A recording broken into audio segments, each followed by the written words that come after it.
My own jokes are funny, man. Why are you so scared of bees? Yeah, I don't know. I once upon a time I stepped in a bee, and then like I jumped up with my other feet because it really hurted, and then the feet that I could still stand on, I stepped in another bee. So both of my feet really hurt, and then I had to sit.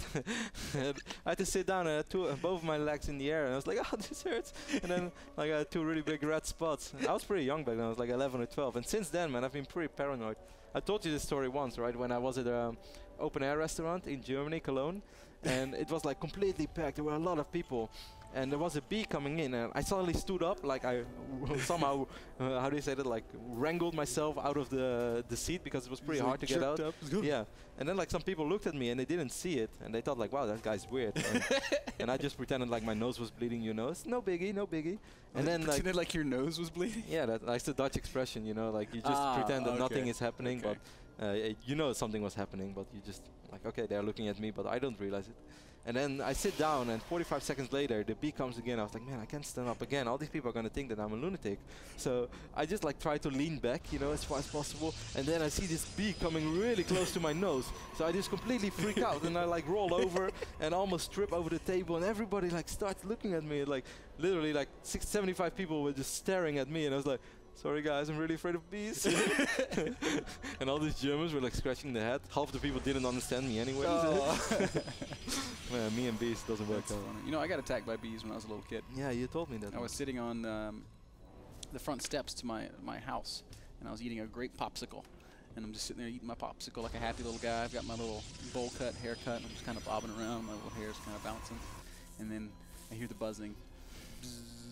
But it was not just a single buzz. It was like a freaking, an entire hive comes and chases after me. I got stung like 30 times and I had to go to the emergency room. This little like 5-year-old me, man. I got attacked by like 1 million bees. And I still seem to be more paranoid about bees than you are. Yeah, it's really weird. Bees don't bother me, but I'm scared to death of spiders. Oh my god. Anyway, but guys, we saw WhiteRa once more sending out a really quick probe, trying to get that probe into the main base of Jinro, but Jinro was so quick with walling off. And he does have something to hide today, Ben, because Jinro, what I love about Jinro, by the way, is that he's one of those Terrans who switches up his build every single game. You really watch the best of 3 of Jinro, and he plays 3 completely identical cells. No, Jinro does not do that. This time he's going for the more standard, no gas, fast expand, but it's not that standard when he didn't do it in the previous 2 games, so I love that. But he's chosen a great map to do it on. Antiga Shipyard, really good for Terrans that like to turtle to a 3rd base. And this fast expand style is a great way to set that up. He'll be able to get that economy really rolling. He can get some tanks up on the high ground and just kind of make his way out towards that 3rd. Once he secures 3 bases, he can max, or he can start dropping everywhere, or he can do basically whatever he wants. These refineries are pretty quick though, Ben, so I kind of wonder right now what Jinro is going to do. He is adding 1 more Rex, but I really wonder how many more Rexes is he going to add. We might actually see him adding a factory pretty soon, and that he goes up to Cloak Banshee, because that's a build that's very popular after all on the Korean ladder. A lot of Korean trans love to do that build against Protoss. And Jinro is very hip to the Korean scene. He's in Korea. He's very up to date with that meta, and it doesn't. The automaton is on Jinro's side. He's like, no, no. Did you know in Brood War the animals wouldn't move out of the way if you tried to build something? They just like stay there. Oh, a little bit of a skirmish going here. WhiteRa once more trying to micro his Stalker. You saw that automaton? Blocking the Nexus. Yeah. No, he's pretending his nose was bleeding. Because he's like, I'm not doing anything. I'm not helping Jinro. I'm afraid of probes. Yeah, but deep inside he was helping Jinro. WhiteRa did manage to pick off 1 Marine. Oh, nice micro by WhiteRa this time. As he has turned Jinro around. This is a little bit of like a mind game, you know, like, I'm going to walk around, no, I'm not going to walk around, and then like, see? It's always a little bit tricky, because of course, if you do everything perfect with the stock, you get a lot of free shots off. But if you miss control just for a little bit, you're going to be in trouble. Jinro has enough stocks, enough Marines over here to scare WhiteRa Stalker away. WhiteRa did not see this command set. Missed a pylon while he was microing that Stalker so much. He's going to be stuck on 34 for a little while. Yeah, you're right. Pylon and Nexus will finish at probably about the same time. Ooh, 3 gates to Robo. We do see that Starport going up already, guys. We see the tech lab being added by Jinro on his factory, so I think we were spot on with our Cloak Banshee prediction. I think so too, Kev. And at this point in the game, the question becomes, will WhiteRa build a 2nd Observer? Yeah. Because this build will punish the hell out of a Protoss player who only builds 1 obs. Definitely, unless you have MC spider sensors and you just make 3 observers, you know it's coming without scouting it. It's stuff that only MC pulls off. I was talking to one of the guys that's in our Razor house about this the other day, and he said, well, no, you need to just build 3 observers every time. That's his opinion at least. Yeah, but he's pretty biased. He does play Terran, and he thinks Protoss can afford everything. Lovely guy though. Besides that, He is very good at StarCraft. yes, but I should not talk too much with him regarding balance. Otherwise, I'm afraid we're gonna have some problems in our house, and we might see him ending up sleeping in the backyard. Let's put him on the roof. And he wakes up with a sunburn. Or just tape his mouth with duct tape. That would be so mean. Yes. That's how I treat Winers, man. Cloak is about halfway done for Jinro, so if there wasn't total confirmation previously, we now know for sure that we will be seeing some Cloak Banshees. WhiteRa going straight to Twilight Council. Yeah, maybe he's going to try to play the same way as he did on Ohana, because it worked out very well. However, on this map, it's a lot harder to attack a potential third base from Jinro like it is on Ohana. As we can see, he has to walk up this ramp, or he has to go over here. Just in general, it's a lot easier for Jinro to position himself a lot better. Good news for WhiteRa, he has made a second observer, so this he's scouting the Cloak Banshees with his first one. His second one will be able to position itself in such a way that hopefully he doesn't take too much damage. And so this is a nice opening. Really for both players, because Jinro's not overly invested in this Banshee. I mean, that's okay. We do see WhiteRa with a healthy worker lead, though. He's at 45 probes right now against the 33 SCVs from Jinro. Jinro was supply blocked for a little bit as well, but he already managed to build the depot in time. I love WhiteRa's base design, by the way. I love this with all the pylons in the middle, creating a little pylon wall. He will never have a mitosis fighter. Banshee runs into some stalkers and an observer, so that initial harass going to be completely thwarted. Yeah, perfect by WhiteRa. That's exactly what he needed. Feels so good when you don't take a single, when a Banshee doesn't even get a single shot off. And Jinro wants to get a shot off, even if it's a random shot. Like, come on, Jinro, just shoot a pylon one time. I know you want to do it. Instead, he's just going to use that Banshee to scout. Sees everything that's going on in WhiteRa's base, and curious to see how he chooses to react. He's getting siege mode and making more Banshees. Yeah, I think this might actually be a two-base play from Jinro, because he keeps supply blocking himself as well, which is a little bit sloppy. Like, not for huge amounts of times, but still, every now and then it's a little bit of a waste. Starts focusing a similar radar though. It's always annoying to pick off probes that actually mine gas, because of course they will be invincible whenever they are inside the assimilator. And he only picks off one probe. Only one kill on that Banshee. There is a second Banshee trying to poke up into the bottom of the main base, but again, Stalker's an observer in a good spot, so. Ooh. I like that by WhiteRa, getting one cannon. Jinro's still gonna try to go for it, picks off one probe, but that's pretty much it. And so far so good for Alexi. He's got that Templar Archives down already, so he could start building Archons. He hasn't started that Storm research. He's got the money for it. There it is. Jinro is really careful with his Banshee. Did he lose the other Banshee? No, he did not. But where is it, man? I don't know. It's at the bottom of the map. Maybe that's the third. I have no idea. Oh, it was all the way in the right top side, so it actually disappeared from the minimap. Sorry, guys. But now it's back. Ooh. Templar feedback. No. Oh, he might actually end up killing a High Templar. That was awesome. Nah, smart move by WhiteRa, morphing it into an Archon. I like that. And now the Banshee is being tracked by this observer. Probably, maybe, no. He's gonna get away. So.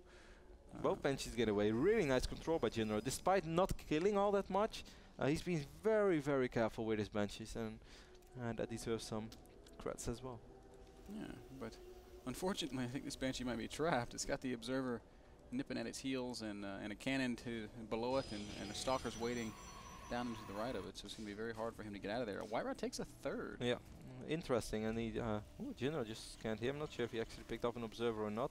I don't think he did, so that was kind of a random scan. Third CC down for Jinro as well, just kind of using these Banshees for map control. That surprised me a little bit, because I really felt that this was shaping up to be a two-base play from Jinro, something he did on Ohana against MC. But he's actually going for that third base, as you pointed out. I'm not sure if he scouted the one of MC yet. No, he did not. Banshee's going to come into the main once more. This time there's no observer with these Stalkers. There's a cannon finishing up, though, and if Jinro's not paying attention, the cannon does finish, and he is, of course, watching. Yeah, but he's going to be able to pick off at least one more Stalker, forcing another warp in from WhiteRa. Pretty high level play on both sides right now. They're really careful with their units. WhiteRa not taking a lot of damage, and Jinro really trying to get the best out of his Banshees. Yeah, both these guys just doing the dance, man, playing their cards very intelligently. And Jinro now knows about this third base, and I don't think it's going to bother him too much. As we've said, he's already working on a third command center of his own. That's Stalker. A little bit of a mistake right there by WhiteRa. This is really nice for Jinro. This is just annoying. He's picking off pylons. He's going to pick off this cannon as well, or force a cancel. Picked off a Stalker left and right. Now 3 Stalkers. little bit of a micro battle here. Jinro controlling very nicely. Kid gets one stalker, loses nothing, and now he's going to get out of there content with that exchange. 133 supply both ways. So look at Jinro. Virtually identical game. What is that? The Raven. Maybe that's the rally point of the starport.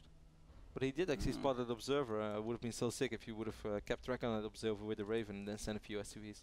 Or Marines, of course. Would be cool if SCVs could shoot up too, but... Like shoot their drill off? Yeah. They can only shoot once, but... Yeah. Yeah, it's like a V, you know? It's like I sting, but it kills. It's like the golden gun and golden eye. One shot, one kill. SCV, perfect counter to Colossus. There's no gun in GoldenEye better than the RCP-90. No, of course the golden eye's better. No, or the golden gun. RCP-90 is the best. Because if you miss with the golden gun, you're dead. You would never miss with the golden gun. Unless you're not real James Bond. Well, you're not a real James Bond, but... James Bond didn't even have the golden gun. That was the bad guy had the golden gun. I know, but James Bond took it. At least in my version. WhiteRa pushing through the center of the map with some Zealot Archon and some Stalkers. This is starting to get pretty scary. He does have Storm already as well, guys. 3-2 upgrades are on the way. Interesting, he's getting attack over armor this time for real. Jinro's on 3 bases now. I do feel that he's pretty well prepared, but still he could really use a barracks or a factory here, man. Because if all those zealots just swarm in, I don't think that Jinro can hold this. I don't think Jinro even knows that it's here, and one tank is going to die immediately. High Templar are marching forward. There's a pretty good storm on a lot of those Marines. Oh, another great storm. Banshee's going to float in and immediately get feedback. Siege tanks on the low ground doing what they can. It's pretty good positioning by Jinro. He has bunkers everywhere, so I guess he is going to be fine in the long run. I don't know, this army of WhiteRa was really strong. Those zealots do not die. Wow, he just keeps marching forward, and this isn't an all-in at all for WhiteRa. He can fall back and just reinforce. More good storms going down. Jinro's supply has dipped below 100. WhiteRa still hanging strong at about 130. Yeah, and he has a lot of money, and he has a worker lead as well. 72 over 46 right now, forcing Jinro to at least temporarily abandon the plan of this third base. We can actually take another look at that, let's look Ben. at that fight once again just to see exactly how it went so well for WhiteRa. I'm so surprised that he was able to be so dominant from that fight. So here it is one more time. He's going to break down these rocks and just kind of charge right over Jinro. Look at these zealots. They just get up on top of everything. Storms going down, beautiful storms on the Marines, and he just continues to push until Jinro has to completely abandon that expansion. I really love that those feedbacks as well. And look at those zealots. They just did not die, and it's really nice to have 1 or 2 Archons in the push like well. Anyway, the game is still going on, guys. Of course, you did not miss anything. If you would have missed anything, we would have cut right back. I kind of feel like I'm working for ESPN right now. That in-game replay, man. Yeah. That just happened. It's not bad. That just happened. WhiteRa's taken a 4th base on the back of that big win. Jinro still hasn't retaken his 3rd. I think we were just part of esports history, man. You saw it here first at the North American Star League. Not bad. Can I pull a not bad face? How about that, Frodan?